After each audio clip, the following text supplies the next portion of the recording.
Scentland, the land of scent. Hello and welcome, it's Chris back with yet another fragrance review from the car. And today it's all about Uomo by the precious house of Moschino, released in 1998, I think it was. And Olivier Pulge is the parfumeur, the nose behind this fragrance. And this is something special. This comes from a time when designer brands still had the balls to create something new, something you haven't smelled before, something with a special DNA, a special backbone, a special and unique fingerprint. Okay, this is very much what Monsieur Pulch has achieved here with Uomo for Moschino.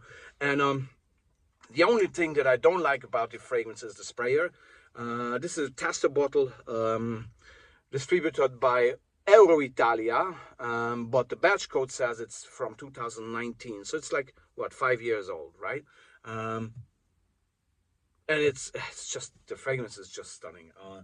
It's a blend. It reminds me always of a perfectly blended Scotch whiskey. Okay, when you take the best of the malt whiskeys and the grain whiskeys and everything, put them together to a perfect blend. With a very recognizable backbone. Okay, and there are blended Scotch whiskies like that, and somehow the whiskey reference is not referring to the smell of this, rather than the process of blending to achieve something so special as this one. And Fragrantica lists the notes, so you can check out the notes, whatever.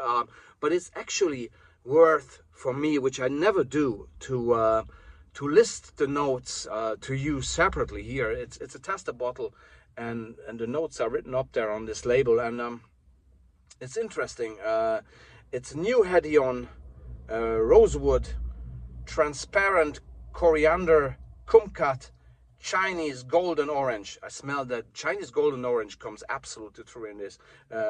Cyclamen, cinnamon leaves, and clary sage. Okay, and then in the base we have cedar wood, artemisia, new amber wood, and a sunlight accord, and the very much present musk.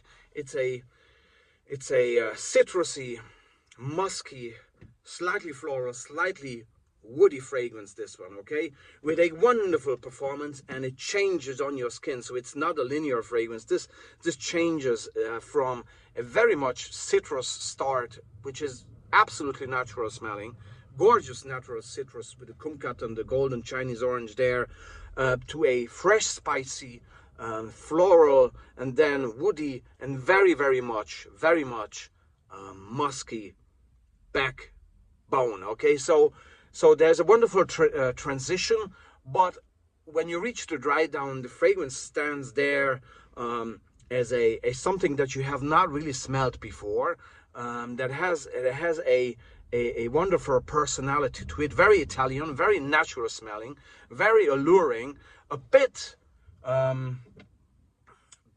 classy, and I don't want to call it dated or anything like that, but you have to have a certain class, especially in terms of actually intelligence, okay, and dressing up. So the guys with the tracksuit hoodies running around in shopping centers will not appreciate, will not like, and will definitely not wear this fragrance by Moschino. It's very Italian, Mediterranean, I should even say, because it's really a fragrance born in the Mediterranean. That's how it smells, and therefore it's best in springtime, summer, and probably autumn, or as a all around signature fragrance for somebody who is above 30, I would say, really, because again, the muskiness here, with the floral notes, it has a powderiness to it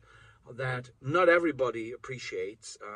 Some reviews mention a Burberry touch. Well,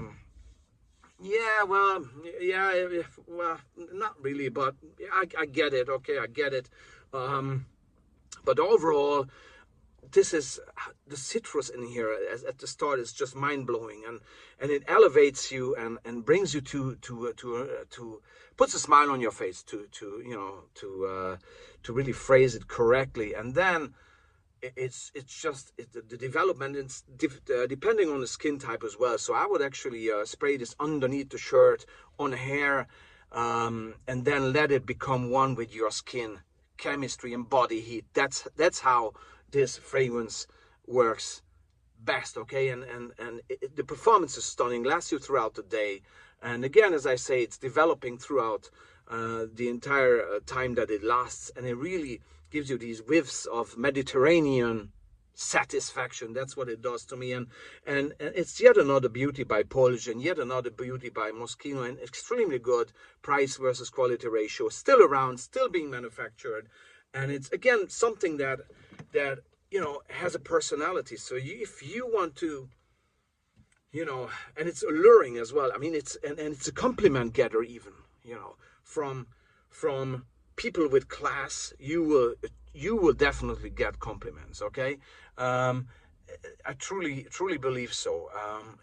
It's just a wonderful arounder, and I'm so grateful that the end of the 90s saw still designer brands trying to bring something to the market that is special. I recall the year. I mean, I remember, like, What About Adam by Joop, or Good Life by Davidoff. Okay, the creativity is in this fragrance as well. That sort of creativity that these fragrances had, or Coriolan by Guerlain coming to my mind from that year. I mean, those fragrances from those days still had something special about them, and they were not copycats of each other like today.